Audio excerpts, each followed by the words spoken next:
Hello, I'm Chelsea Fry with Motor Age Magazine.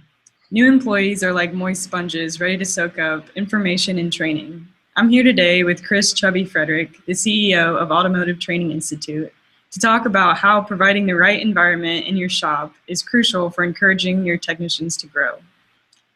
Chubby, how should shop owners approach training to make sure their technicians absorb and use all the information that they can? Well, hi, Chelsea. Thanks for inviting me to do the tip of the month. Well, I guess the first most important thing is most of us underestimate how much training a new employee needs.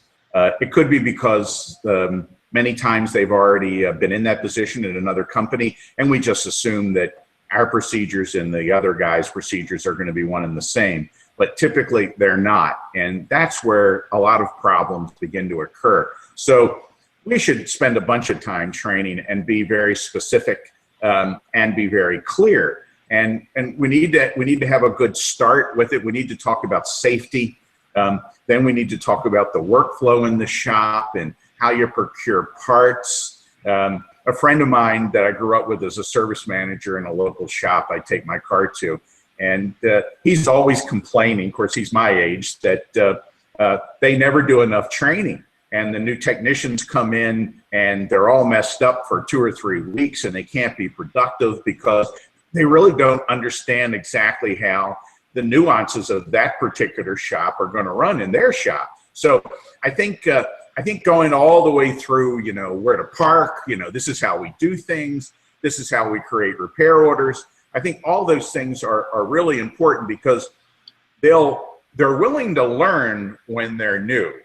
But after they've been there for a while, it's a lot harder to teach somebody something or change the way that they're doing it. But when they first come on board, they're willing to do anything. And this is why I think that, it's very important for owners to do onboarding.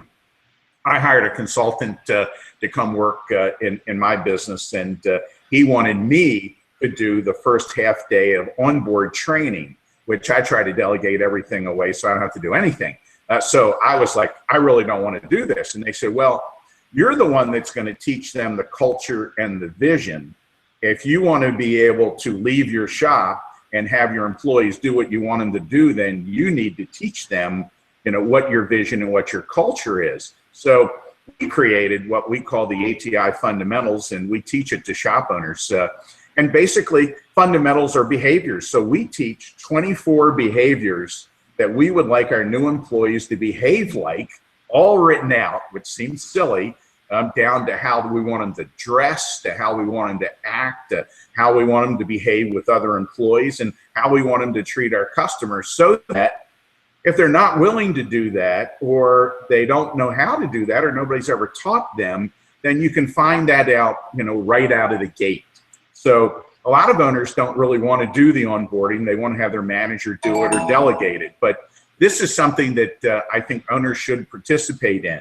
And in the August issue of Motor Age, we created and put a new hire checklist on a link. So for those that would like to download it and use it to check off to make sure that they're doing everything with their techs and their riders when they bring them on, it's a great way to remind yourself on everything that we need to do. Thanks again for your insight, Chubby.